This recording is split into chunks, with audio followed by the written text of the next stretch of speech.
زمان أهالينا كانوا بيحبوا جدا يشيلوا فلوسهم تحت البلاطة أو في الحصالة فخار مقفولة ومحدش يعرف طريقة. تفتكر ليه كانوا بيعملوا كده؟ العادة الغريبة دي هقولك السر الحقيقي في آخر الفيديو. بس دلوقتي العالم اتغير وبقى عندك أزمة تانية خالص، ازاي ندفع أونلاين بالدولار من غير ما نتعقد. أهلا بيكم.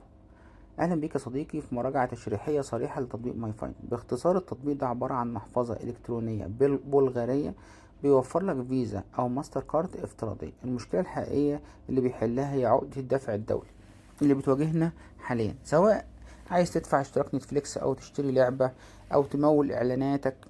اللي بيميزه عن اي تطبيق مجهول هو انه بنك اوروبي حقيقي ومرخص. طب التطبيق ده لمين؟ ده كنز للفريلانسر، المسوقين والجيمز اللي بيحبوا يدفعوا في الالعاب.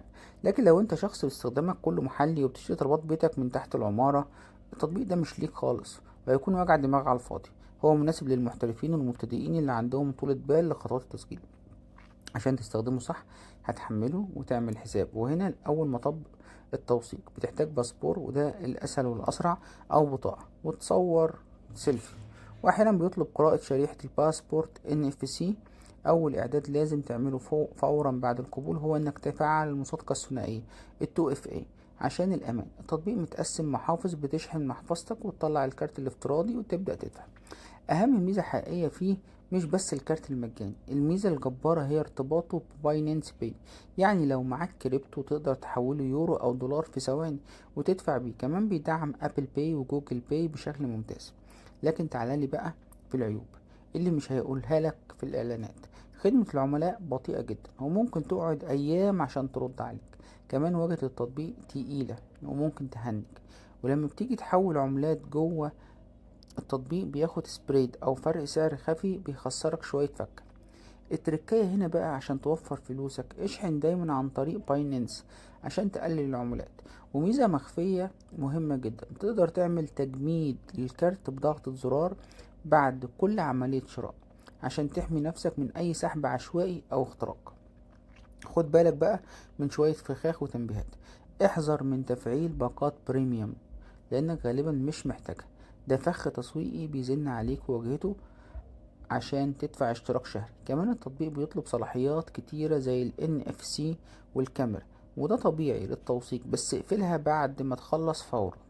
للأسف في ناس بتستغل التطبيق غلط وبيعملوا حسابات وهمية وبيبيعوها للناس، وده فخ اوعى تقع فيه لأن حسابك هيتقفل وفلوسك هتتصادر ومفيش حد هينقذها.